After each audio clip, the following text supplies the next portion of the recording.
Hey Matthew, do you hear that? Do I hear what? This would have been the perfect time for AK to start talking, but he wasn't paying attention. No, wait. Cue the Avengers music. Da, da, da, da, da, da. But yeah, with our first ever guest of Brains, would you like to introduce himself? Hi, my name is David. That's a lie. You know it is. Do I Copperfield? look like a David? I can pull off a David. That sounds really bad. Fair enough. Well, okay, we'll just call him David for the rest of the episode. So Okay. David, how are you doing? First of all, I'd like to say I'm a Mr. liar. My name's actually AK. Then where's David? Copperfield? Copperfield. I actually never seen you in the same room as David, so I don't know if you're actually... Actually, we have two cameras. Oh, it is. He won't know, so I gotta take This a is quick. Yeah, I can't really see. Yeah, I was just like, say hi, wait, this David. is a visual thing, not a... I'll send it after the show. But yeah, AK, introduce yourself. Hi, my name's AK. I'm 19 years old. I look a lot older than I am. And You do, actually. I was like, I was not actually expecting you to be 19. I'm a computer science student, and I like to create content. I've got my own podcast going around called AK's Shout it Podcasts. I do a bit of graphic design. There you go. I do a bit of other stuff here and there. And yeah, that's pretty much me. Nice. Now, here's one thing that we all like. Batman. Who's that? I Not a said clue. Batman. Give me 1 second. Don't stop posing. I just want to show you something that I've got here. Well, he's gone. Now that he's gone, we can talk about our politics. Yeah, Batman and the crime. I'm not liking it. But yeah, the three of us. Oh, there it is. Oh, what? Wait, is that for the new Yep. Batman? I drew it myself. Oh, nice. For the audio listeners, he's showing us a That's product really he'd wish to nice. sell. It is a logo Yeah, the for quality's shit, Battinsons. What's the... It's very bad quality quality. was- The print's alright. It's just the Oh, quality is terrible. So it's a sample of mine that I'm just gonna. Ooh, I felt the heartbreak in that one. damn. For the, visual despair. Sorry, Or what you're is it called? saying- I don't know. So, But yes, let me just... He was showing us a t-shirt he made. Sorry you're not in on the joke. But, yeah, the three of us like Batman and comics are all just a bunch of nerds. And one question you posed to me the other day that I couldn't answer that now I'm going to throw to the rest of the room is, what is the perfect Batman? Who is the perfect Batman? And why is the perfect Batman? Can I ask what's... When you say who is the best Batman, are we talking about who is the best Batman who has been on screen? Anything and everything. Could be comics, costume, everything. who's gonna start? I love Ben Affleck's design as Batman. I did too. Like, it just looked scary. Like, when he wanted to be scary in BVS, he was terrifying. But then, you got... A lot of people didn't like Christian Bale's suit. I can understand, but it's still iconic to me. It's still kind of scrawny. Yeah, but it still for has an Batman. iconic look. Yeah, true. Yeah. What about you, AK? What's... We'll just say, movies. Who's your favourite Batman? Suit wise, oof. See, I like all the live action suits, but I don't love any of them particularly. I don't think. It's just Controversial like- statements. I like Ben Affleck's. Don't get me wrong, but his feels very bulked up. If you know what I mean. Mm. Yeah. Like, it fits the whole Dark Knight Returns theme, but as a standard Batman, it doesn't really do it for me. See, I'm more of a classic kind of guy. I like the yellow oval around it. But Keaton's seemed a bit too dark, if you know what I mean. I love them all. No, I like them all. I don't love any of them, as I said before. Can I just say about Keaton's Batman? When Was a psychopath? when he kills people And he smiles about it. smiles, it's some of the funniest shit ever. I also found it very funny how, like, the difference in fan bases now. Like, the Keaton's Batman, nobody gave two shits about him killing. But, like, the moment Ben Affleck... Don't get me wrong, the story did not suit the fact that he didn't, like, he killed, but it's still super funny to see the fan base, like, cry their ass off about, like, Okay, how here's he's one not thing. supposed Here's to one thing that kill. annoyed me about BVS, and I just don't understand why he'd do it. Remember when he was sealing the kryptonite? Why did he just leave a batarang behind? I don't know. It just annoyed me. Well, you know how theatrical Batman is. I kind of like that, you know. I was annoyed that we didn't get that entire sequence because you know that scene when you see him in the And he drops down, yeah, gets the guy in the car. and you see like, those yeah. white eyes. The white eyes are like they are. It's one of those things that like it's so hard to translate visually because apparently in the upcoming Batman movie somehow he'll have white eyes in it. Really? Yeah, that's what I heard. Oh. Wait, the new Batman. Robert Pattinson's Robert one, yeah. Pattinson's. Okay, right. Because I know Ben Affleck's still coming back for the Flash, isn't he? Yeah, Yeah. he just dies in the first 5 minutes. But It cuts from where like the Justice League Snyder cut thing is, and it's just like Superman's at the like him at his funeral. yeah, Superman's at his funeral. Like it's like you fucked my wife.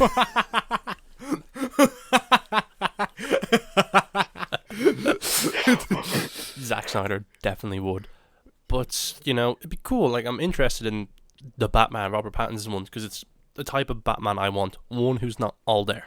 One, like, you know, he's in his early days and he's a bit brutish and he doesn't know why. He doesn't have a motive as to why he's Batman yet, but just really bad therapy. And, you know, we're getting our next trailer next month on the 18th, I believe. But what's been your opinion on Robert Pattinson so far from all the buzz? I like him. I like the idea of him because from the test screenings that we've got, and this might be going to a bit of spoiler territory, a bit of my spoiler territory, but it's about how his character was portrayed. Matthew, I can turn your headphones down if you want. No, it's okay. I just have to burp.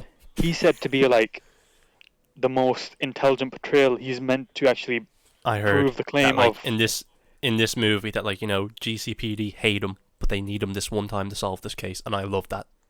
I feel like the two major things we've missed out on almost every live-action Batman appearance is one, his intelligence, like not him being an arrogant prick because that's been done too many times, but him actually showing it, him actually being a really good detective, Yeah. and the other one his compassion, his empathy. Yeah. I mean, isn't it in the Justice League show he stays with a girl who's I know about the to one die? on the swing, Ace. yeah. No, is that Justice League or is that It's Justice League the Beyond animated. or Unlimited. the Dark?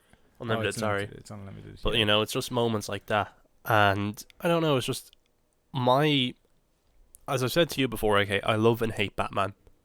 I love him because he can be such a cool character, but I hate that, like, he's just so overpowered. Like, with the Justice League, you know, it's like, oh, Batman's there. Like, I don't know, I don't like that. That's why, like, my favourite Batman stories are the Elseworld stories, where it's just, like, you know, it's just himself, and that's it.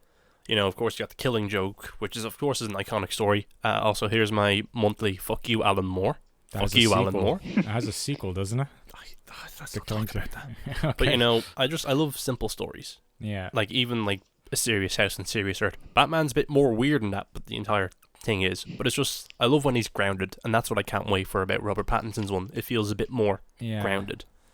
I like a lot of comic book heroes. I mean, Batman is like definitely almost the best beginner comic book character.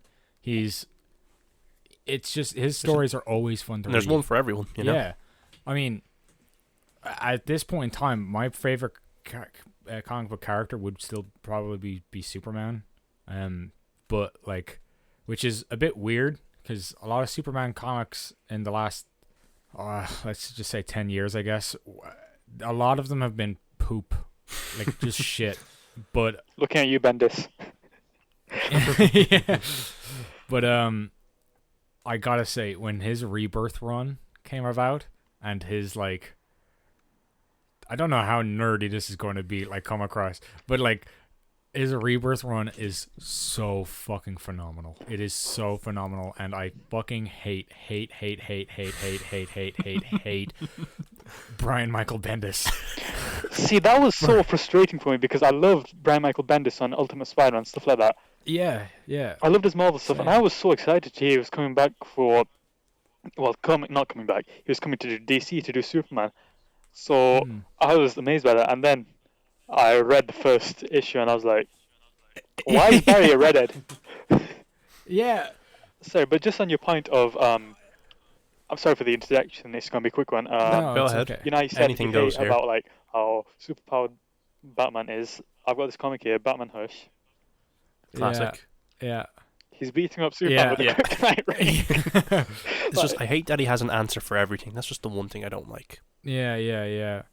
Oh, and he also had like, it's like, oh no, Superman's here. Don't worry, I have his wife planned to fall. I'm a genius. It's like, you just attempted murder on your best friends. Why? What do you mean? He's distracted for 20 minutes. Let's go. But, like, I don't know. But then again, like, most of the comics of Batman I have are all Joker-centered stories. Like, I have Brian Azzarello's Joker. Phenomenal read. Very dark, but phenomenal. Then I have White Knight, which is such an interesting take of where, like, you know, Joker actually wants to change, and Batman is just this brute who's actually arrested for what he did to the Joker, and Joker actually tries to change Gotham, and without spoiling too much. But it's just, I love stories like that where it kind of flips everything on its head, where it isn't just like, you know, oh, Batman's just saving the day. It's like, no, we're going to throw an idea against Batman, and to take it back to Arkham Asylum, a serious house on serious Earth. That one's all about psychological, like, you know, it's like, he's batshit. Batman's batshit. You know, that's it at the end of the day. I will say, I've definitely gotten tired over the Batman and Joker shit. Like, Yeah. I mean, don't get me wrong.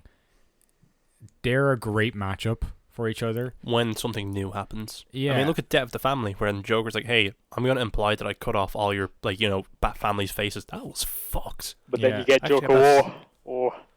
Yeah. Do I have it? I do have it somewhere, or did I give it away? I gave a few of them to a friend, so there mightn't be there. But I don't know. It's just Batman's more interesting when, like, he's in a position where he has no power. Like, you know, like I said, Death of the Family, where, like, Joker. Court of the Owls is another Court of great Owls, where he literally just loses. Like, I can't remember what comic there was, but Batman was trying to save a hostage who was trapped, like, under rocks, and the room was flooding, and he couldn't save her, and she drowns. And because of that, he kept training and training and training. He stopped being Batman. He just kept training. Like, you know, his hair grew out, and after, like, Bruce, what are you doing? He's like, I have to save them. I'm not strong enough. And he's just working himself. I'm like, that is interesting that his psychology broke because he let one person die. Couldn't tell you what it is, but it's still interesting. I think that was like a Spider-Man moment for him. Yeah. Like, you know that famous Spider-Man where he's trying to lift. Oh, yeah. That pile of rubble. Yeah, and he's trying to lift it because Batman doesn't have super strength, so yeah, okay. But he didn't want Aunt May to die. I think that's the Spider-Man story I think I'm thinking of, where he was fighting super hard for save Aunt May to do this one thing, but he had to go through so many trials and tribulations. But it's a great moment in the comic. I feel like that moment, the one you just described about Batman, is definitely like hit that Spider-Man moment for him. And the fact that, like, Robert Pattinson's Batman movie is being described as a horror film has me excited as well. Yeah. Like, I remember that moment in BVS when we see, like, the point of view from the police. I was shitting myself. Like, genuinely, like, this is really good horror. But of course they ruined it with him in the corner. But it's just seeing him scurry around before you actually see him. I'm like, this is... okay, I've never viewed Batman as scary until this point. You know? I mean, I didn't 100% dislike him being shown in the corner and how, like, fast and agile he was to, like... He still really blended into the dark until light was over him, which is, I thought was like, just awesome. the idea of Batman actually being scary is a scary thought. Then again, when you contextualize it, he's just some dude in a batsuit with a lot of gadgets. But He's rich. what other comics do you read? Me. Like, anything, like, any other comics at all? Oh. I'm a big Spider-Man fan. I love Spider-Man. So are you excited about No Way Home then? Yeah, I guess so. I don't like Tom Holland's version. I like Tom Holland as the actor, but I don't like the way the movies have made. I have my gripes with him as well. See, I'm always of the thought that Spider-Man stands out because he's a homegrown hero. He's always repairing his suit. He's, you know, I like how his suit kind of fades in color as well over time, if you know what I mean. Because of him rewashing it, whatever. But, like, the thing I hate about Tom Holland's ones at that point is just, like, he's had one suit that he's made, which is the first, like, the goggle suit. Everything else has been Stark made. Technically, you could say the thing. Yeah, but that was Stark tech in the end, the black Yeah, and red one. sure, Gorgeous yeah. suit. But another thing I hate about his Spider-Man, nothing to do with the character itself, it's just the fact that, like, he's practically an animated character whenever he's in costume. There's no actual costume. It's all CG and it looks unnatural. It gives me uncanny valley. He's a hard one to like, and people say, oh, it's just a new version of Spider-Man, more tech savvy. I'm like, yeah, but he hasn't had any, like, heartful moments, you know? Yeah. I remember I was still even confused when, like, he did do the famous comic book panel where he lifts the thing that weighed That was a probably freight one of his train. only Spider-Man moments. Yeah, but, like, even then it wasn't recreating that moment. It wasn't him pushing himself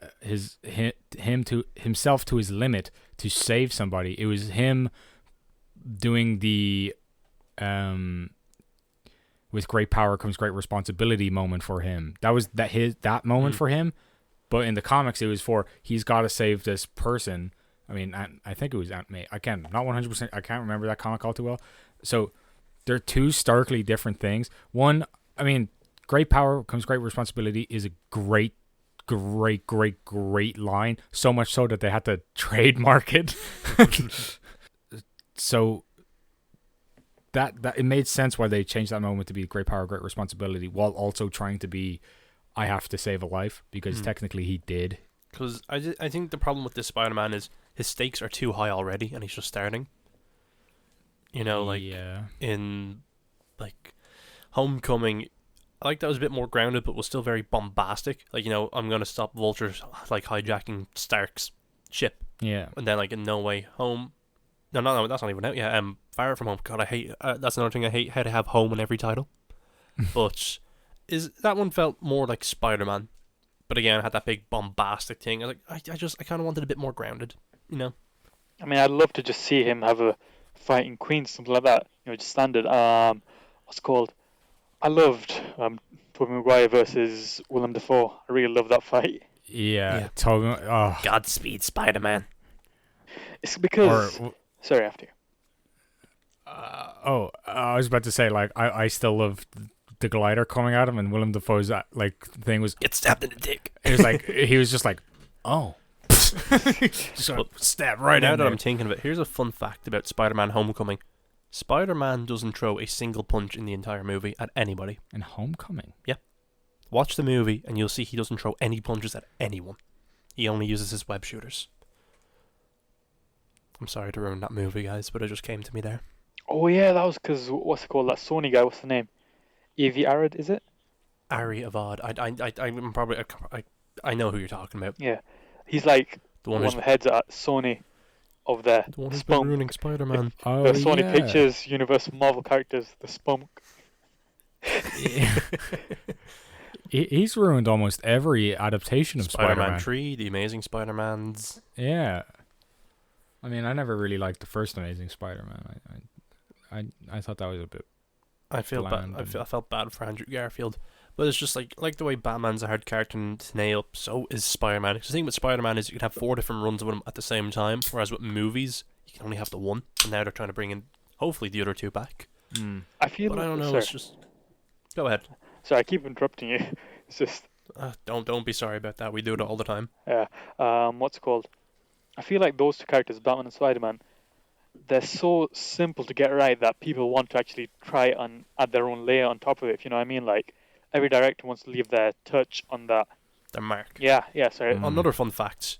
The raised webbing from Tobey Maguire's suit is also trademarked. So if you want to use that in comics, you have to get the rights from Sony Pictures. Wow. Raised webbing.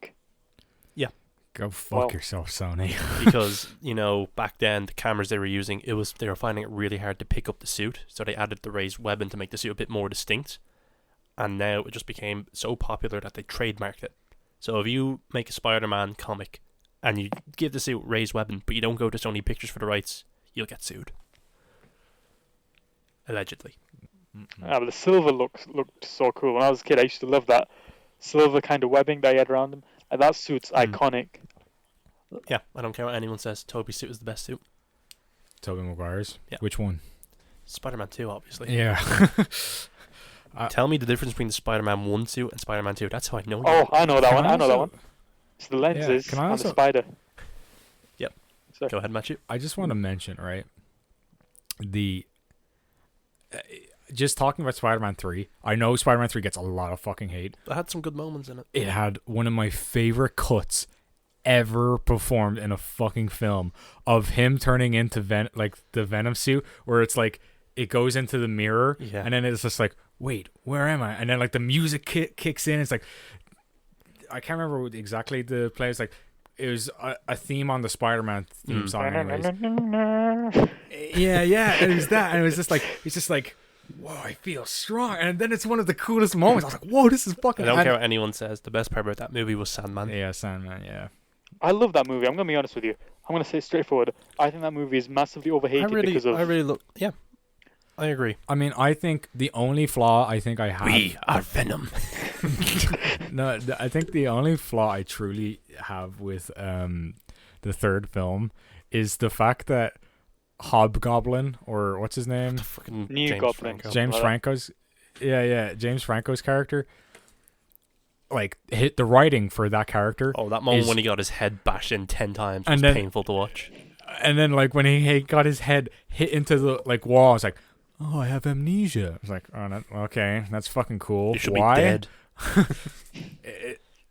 It's absolutely insane to me, like how badly they screwed that character up. I'm just like, well, again, it's not really. It's obviously what's his name's the guy who wanted like all like 3 characters to come in. Harry Rod. I'm not even going to fact check his name. He ruined the Spider-Man movies. He doesn't deserve it. Yeah, Spunk he guy. was like, yeah. He probably just was thinking in his head, I want the Sinister Six now, now. But, but the best thing about comics is, like, me, I'm not a big fan of mainline because there's a lot to it. But that's a good thing. There's a lot to it. You can dip and dive and learn so much. Like, remember when Mary Jane died from radioactive sperm? That's a thing that actually happens. That's not in the main 616 though, is it? No, but it still happens. That's true. It did happen. Like, I love bombastic ideas. But I don't know, it's just... Comics are weird. But I know one thing that you started looking into, AK, is a certain manga author. And you have a guess who he is, Matthew? Who I introduced him to?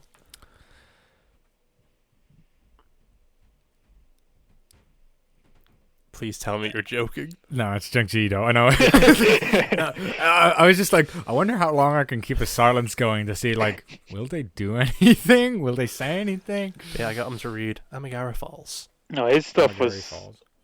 When I was reading, it's like usually I read comics and stuff like that, but manga felt different. I'm not a kind of guy that watches anime or anything like that. I'm just, as you said, Either is Matthew. as you said in one of your earlier episodes, it just isn't your kind of thing. You know what I mean? It's cool. It's really cool, but it's just not stuff that. Hmm. But I read that one because I Hmm. thought, okay, this sounds so cool. I've not slept in 7 weeks. Yeah. Like, again, as I said, I'm not a big fan of manga, but I love horror and just Junji Ito's work, because he does the stories and does all the artwork. Like, when you saw what happened to the people who went into the hole, without spoiling it, what did you think of that panel? I can feel like my trust me, spine chilling already. It's just Like, Yeah. looking across from me on my shelf, I can see Uzumaki, which is one I'd highly recommend. It's 600 pages long. It's quite long, yeah. Can I also mention about manga? I'm a huge manga collector, and I love manga to death. I think it's one of the best ways to probably get into comics itself, because it's like It's a different form. yeah, it's a different form of it, and I think it's way easier. I love listening to people who talk about like, oh, you want to get into this comic? So what I would recommend first is this, and this, and then Just to understand the character. yeah, and then just to understand the character, then that'll wire itself into this big, ginormous compilation of get-together stories, and then you then can continue on from there. Happy Brit, and then there's the next thing is like, hey, do you want to get into manga? Volume 1, winner. But the thing I love about Junji Ito is all his big stories are in one volume, and all the short stories are collected in another volume. He's an easy horror guy to get into, and trust me, you have not seen half of his panels. Yeah. Like the first scare panel in Uzumaki, the one you told me that scared you. Yeah, that shit's fucking like. I mean, the rest of Without them spoiling. felt. Yeah, the rest of them felt so mundane compared to that one.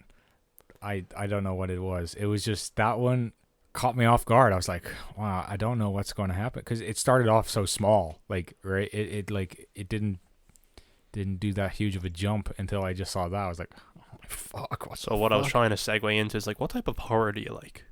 Me? Well, I'm gonna be honest with you. I am way too scared to consume horror media. So that was probably the first horror thing I've actually read. Actually, no, I read this comic called Sandman 24 Hours, if you heard of that. Sounds familiar. Sandman. Is that like... That's not the DC Yeah, Sandman. that's the DC one. Oh, no way. Okay, cool. I love Sandman. What's it called? I wanted to collect his entire collection, but it's €500. So Jesus. It's what's the bad guy in? Is he called Doctor Death, Doctor Destiny, something like that? Oh, You know what I'm I about though, can't don't remember. you? He's one of those big eternal people, isn't he? Yeah. Yeah. He's like, I think he's the embodiment of evil or something like that. And what he does is he goes to this diner. The thing's called 24-hour diner. I think there's a short film on there as well. I need to watch that. But what's it called? He goes there and he says, "All right, guys, everyone who's in here, stay in here." And then it's set like each chapter's a different hour, if you know what I mean. So then it gets to you then saying, "Okay, at this hour, I want you guys to do this." You're saying, "Okay, let's stir up some controversy around here." And it says, "For this hour, let's do this." And I'm not going to spoil it. I can't really speak about it without spoiling it, but it's just... Like Magnus Archives, am I right? Oh, that's amazing. That's an amazing podcast. You guys have Matthew, I me to. introduced to him when we started the podcast, and he's now on season 3. How far along are you now? I'm 6 episodes in. You look so disappointed in me. No, like it's just that means we literally cannot say anything. Yeah. Trust me, I will say this because it doesn't spoil anything. Once you listen to the second and a bit of the third season, that first season is going to be like... it's going to be like... I can't actually rewatch the first season anymore because the second and third season jump in quality so much in like how good it gets. That's all I'll say. Because as I've said to both of you, I've described it as cryptically vague, and now Matthew understands why. So I can't wait to see you discover this, because that's another form of horror now that you're introduced to the Magnus Archives. And like, how many things of horror have I recommended you over the last couple of months? Dead Space. Who, me or Matthew? Yeah, you. Oh, there's Magnus Archives, there's Junji Ito, there's A Serious House on a Serious Earth. Yeah, I'd highly recommend that one. There's Knock Knock, which is a really good short film, and I wonder who made that one. Yeah, me too. Link in my bio. There were more. There were definitely more. You told me about so many. Oh, Slipknot band. I wouldn't say that they're scary, but like they're a weird one. Like, you know. I mean, if you watch some of their music videos, fuck yeah they are. Yeah. In some cases, I guess it's like not. It's There's not heavier. It's not shit your pants scary. Like, but it's when like, it comes to heavy metal music, they're literally like some of the lightest you can listen to. Really? They're a good introduction, but again, like it was a great place for me to vent a lot of pent up feelings, and it's just some of their songs are really cool because I can get short story films, because the lead singer Corey Taylor is also a big horror fan, and that's where he gets a lot of his inspiration from. But horror is a great way to ignite creativity because you can literally do anything. yeah. Like, you know, look at Junji Ito. It's just his cosmic horror is just anything he puts down on pen. Like, you know, what happens at the end of Uzumaki without spoilers is like, I have no idea what's going on. But no, the Magnus Archives is genuinely just, it's, without saying too much, it is a good way to experience horror because there's something there for everyone in it. Let me just say this here. See, I don't really enjoy horror that much. Well, I mean, like before, like I don't enjoy like watching horror movies, stuff like that, or paranormal, because it all felt fake to me. Because I'm a pretty religious person, so I'm just gonna tell you some of the lore of my religion. We're gonna hear some lore. Tell us the best parts of the Quran. I'm a Muslim, by the way, in case anyone listening is wondering. So, you know, if you're like a member of the EDL, now's the time for you to stop listening. If you guys don't know, EDL is like, it's this massive racist party that we have in the UK, English Defence League. Oh. And they're all from one... Epic. Sorry. They tried to come to our city, like the city that I live in, but they got scared of everyone. It was just gonna like think, all right, guys, this because everyone's like stocking up on eggs, milkshakes, everything, just throw at them. That's amazing. Actually, before we wrap, we talked about it in the last episode, and I want to get your opinion on this. Have you heard, like, of course, what happening in Afghanistan is just unspeakable, and I feel sorry for everyone. And what I'm about to say really makes it seem like I'm making light of it. But I just want your opinion on this. There's a Reddit about a bunch of witches trying to hex the Taliban. Okay? Oh, yeah, I can see your face. And here, I don't know if this was a shit post or not, but one of them said, guys, don't astral project and try and fight Allah. He is too powerful. I shit you not. There are people posting this on Reddit. Well, There's at least they know that. At least, yeah. at least they're aware. Like, because like the episode we're releasing tomorrow was about the internet, and that was just something because I was listening to another podcast that brought it up, and now I'm getting stuff with that Reddit sent to my phone. Like, look at this crystal I found, guys. It's going to help. Yeah. But I don't know. Like, I think like they're self-proclaimed witches, but I still think it's very disrespectful. Like, you know, I'm not a very religious person, but I'm not going to disrespect people who are. Yeah.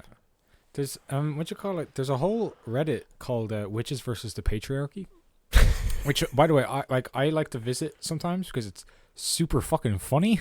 Yeah, that's what I mean. Like that Reddit page, I suggested there is like you know, will the like if they hypothetically defeat Allah, will the Taliban notice? Will they all just drop dead like a hive mind? But I don't know. It's just the internet is a scary place and stuff like that.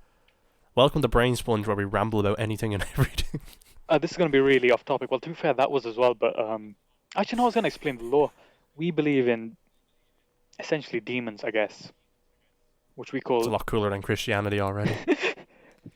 Which we call Djinns, and we can't see them. And when I mean believe, I mean properly. We believe in them because there's things called possessions and stuff like that, and we.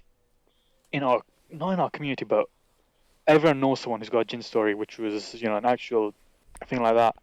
And I remember I went to Mecca when I was about 10, and we have a thing. Must have been an experience. We have a prayer. So like, if you pray in front of the sacred building that we have called the Kaaba, it's like, I know that you have to wherever you are in the world, you have to face it the direction it is. Literally that. Which I think is so cool. Like, you know, it's genuinely just utmost respect of the religion. Can I also just say this is super fascinating? I don't get a lot of insight into different religions because Ireland just defy ours. Ireland's also very just what happened. Christianity. Yeah, what happened with Ireland and Christianity, that's another topic for another day. But it's it was evil. So of course we're going to rebel against it. But anyways, I had this nightmare where I didn't have this nightmare. I had sleep paralysis there. And I thought, okay, I'm in the most religious place here. Yeah. I'm done for. They've got me. So I went there the next day. I went to that place. I went to the Kaaba and I looked there and I said, I don't want to ever have any experience with this ever in my life. So hopefully I'm immune for all this stuff. Like, you know, it's just to touch lightly on with Ireland, like, you know, pretty much at one point in Ireland, like, you know, the Catholic Church had more power than our governments. But they were doing a lot of shitty stuff. Like, there was this incident in the west of Ireland, in Tuam, where there was a bunch of children, 200 children, just buried underground. I can't remember what it was in, but the nuns just let them die. And a lot of this stuff was covered up by the Catholic Church, and there was so much more. Of course, you get just the despicable things like that. But they had so much power. But then once all this started coming out, the Irish, like, our generation started to defy the religion, which is why, like, you know, you always hear the saying of, like, Irish grannies are very religious, whereas with us, we kind of just defy it because of that stuff. It's what you call it, just to mention when you said, like, all kids were found underneath tomb, a tomb. The same thing's happening in Canada. Yeah. Where, except it's quite bad. It's really bad. So basically they got they got Native Americans. Yeah, they got Native Americans. And Native Americans, I don't know what they believed in, but they basically tried to convert them in like these awful conditioned schools and if they were unconditionable, they would be killed and buried underneath the church. Jesus. And they've only been digging them up recently. It's a bit weird. I don't know if it's like even great to get into that, but like, yeah, our religion's got some dark history. Yeah, like, that's just, again, this Irish defiance, especially with it. But like, again, that's what, like, I respect about you is your faith, because part of me is kind of envious, because when you're growing up in Ireland, it's kind of like brainwashing, how they teach it in schools. Where, like, I remember in junior infants, we had a kid in from India, and I believe he was Hindi, but it's just he was excluded from so much things because of it. Like, when we were doing, like, religion moments, like, oh, you just do your own thing, and I just, like, in hindsight, I'm like, that was despicable to let that happen. So, again, like, I'm envious that you have faith, because, again, it is such a reassuring thing to have, and that's the thing I'm envious of the most. If you live a good life, if you're a nice person, you will be rewarded. Yeah. Because, like, a lot of my insights that I get into your religion is from you, and I always find it fascinating when you talk about it. Because, again, I like being educated and cultured, and especially how, your advocacy that you post on your Instagram as well. It is a tough thing, because I know it can be mentally draining, but it is important things. Like, I remember what was happening in Israel. As soon as, like, there's other stuff happening, Like, once everyone stopped posting about Israel, no one knows about the other stuff happening. This has become a bunch about nerds talking about politics now. Sorry. But, like, actually, no, it's more religion. But, like, well, you brought it to the Israel thing, and that's more about politics. But, like, I don't know, it's just... That was another thing I kind of brought up in the episode we're releasing tomorrow as a recording this, where, like, just... Advocacy is very important, and, I'm not going to spread something that I don't know too much about. But I am going to read into it from people who would know, like yourself. So again, I thank you for that. Again, like, it's just lots of people here, they'll just share stuff and not actually read into it, and I don't want to look disrespectful by just sharing it, making it look like, Because I know it's just, I don't like being... When did this get dark? I'll bring it back around to, so, Djinns, they're like demons, basically. Yeah, but Is that what you they're people, basically, that we can't see. So you get good people, you get bad people. Do they come from the like? Oh no, they live in this world. Oh, okay. No, there could be one in your room. Okay, that's nice. That's okay. Hey Google, I hope Lights, you're good. lights. I hope you're. The thing is, though, all of these stories, they explain, how you get, like, folklore, how you get loads of different... I adore folklore so much. Tales, I want to like start that. reading into Irish ones. I want you to look into some of them, because that's...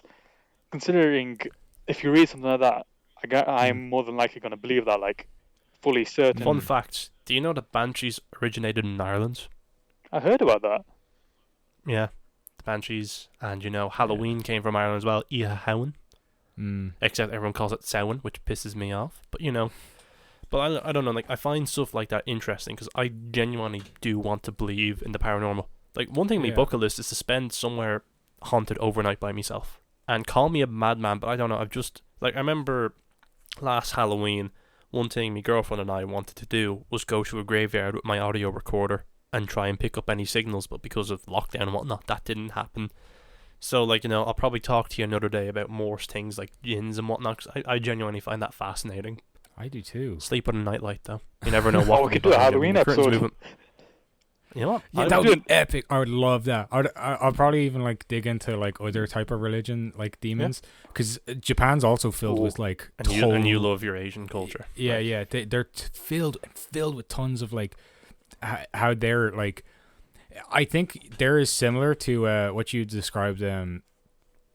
Okay, no, I don't. It's not, like, too similar as, like, there's similarities. Djinns, but, like, yeah, there's similarities. There's, like, where, like, there's spirits all around you. I don't know. I'll have to look into it. That's, like, for the Halloween episode, I guess. Now. But, like, that's super interesting. I say we leave it on that cliffhanger then, and we'll plan this sometime in the future. Maybe try to get one or two more people on, just to make it a big special, because I love Halloween. Halloween's my favorite time of year. Like, the leaves are falling. Like, in the next couple of weeks, I'm going to take my camera out and just make an awesome B-roll thing. But AK, thank you for coming on. Thank you for having Shout me. out anything and everything you want. Yeah. We hope you enjoyed this mindless thing. And, to kick the feet up, you weren't in charge of this. You just got to sit back. Thank you. And actually just, I hope you enjoyed your time. And again, we'll definitely have you on in the future. Thank you. Halloween, it's around the corner, basically. I just one more month. genuinely can't wait. You've no idea how giddy I am. Yeah. But to ruin it, we got Christmas stuff today in work. Okay, cool. Yeah. We do too, actually. But Anyway, bye. Bye.